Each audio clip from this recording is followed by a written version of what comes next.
Welcome to my review of Earwig and the Witch, the latest film by Studio Ghibli, directed by the son of Hayao Miyazaki, Gorô Miyazaki, and the first feature film from the studio to be in 3D animation. Let's talk about it.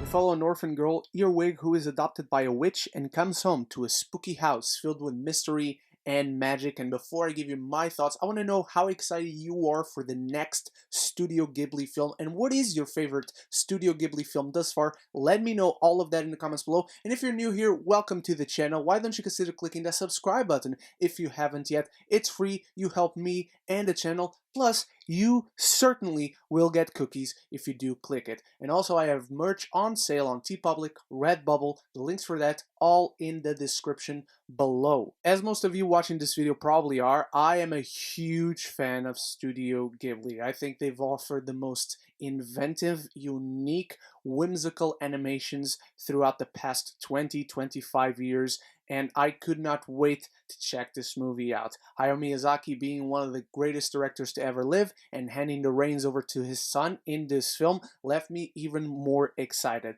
And as far as the story is concerned, Earwig certainly has the whimsical, the wonder, and the imagination of most Studio Ghibli properties. It's a small, kind of intimate story, but that's kind of what Studio Ghibli excels at. They are extraordinary at exploring the fantastical within the mundane and making us and the characters in their stories appreciate the little things of day-to-day life. And this film does that yet again. Earwig is a very naughty girl who's actually always looking to trouble, so she makes the most out of it, and she makes this little adventure that she has inside her house mostly fun and really mischievous and interesting to watch. The animation, of course, is beautifully done. The colors, the angles, the shot selection is wonderful, and the music is a special standout in this film. I also love the voice performances,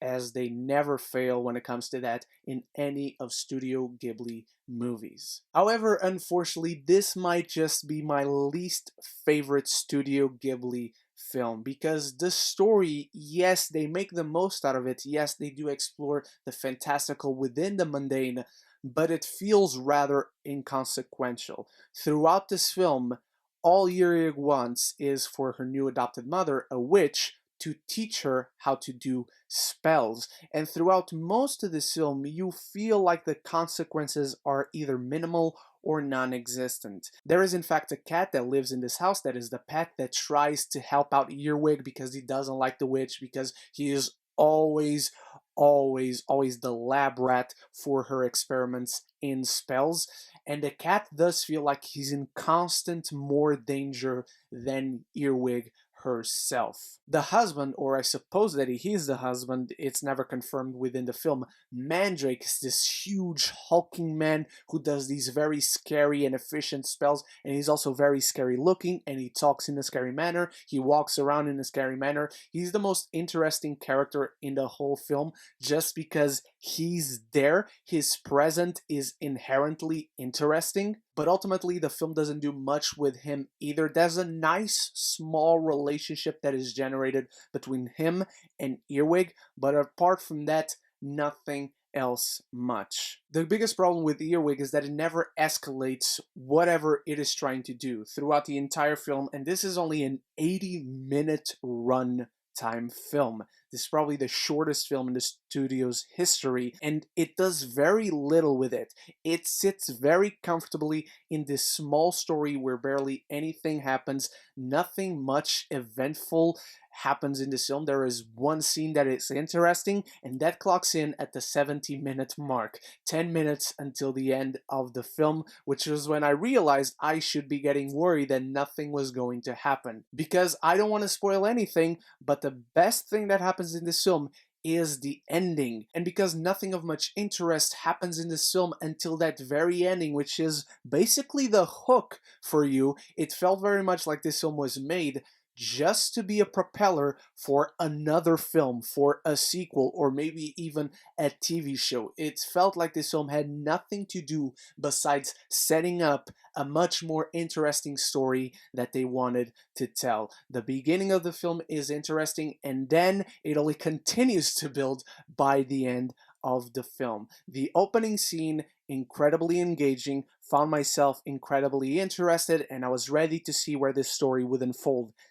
And then it just doesn't unfold ever throughout the runtime of Earwig. I felt incredibly frustrated with how well they start this film, how uninteresting overall it is throughout its whole runtime, and then just how powerful the ending is. And now I sit here waiting for the rest of the story that I want to see told. Despite this film having tons of issues, I think it's a nice movie that you can put to little kids so they can watch and be distracted and not cause much of a fuss, but that's really it. My last issue, and I left it for the ending because it's really a personal opinion, I feel like 3D animation for Studio Ghibli movies make it lose that whimsy, that sense of wonder, because Studio Ghibli fantastically combines old school techniques of animation with inventive, new, fresh stories, fresh takes on old themes,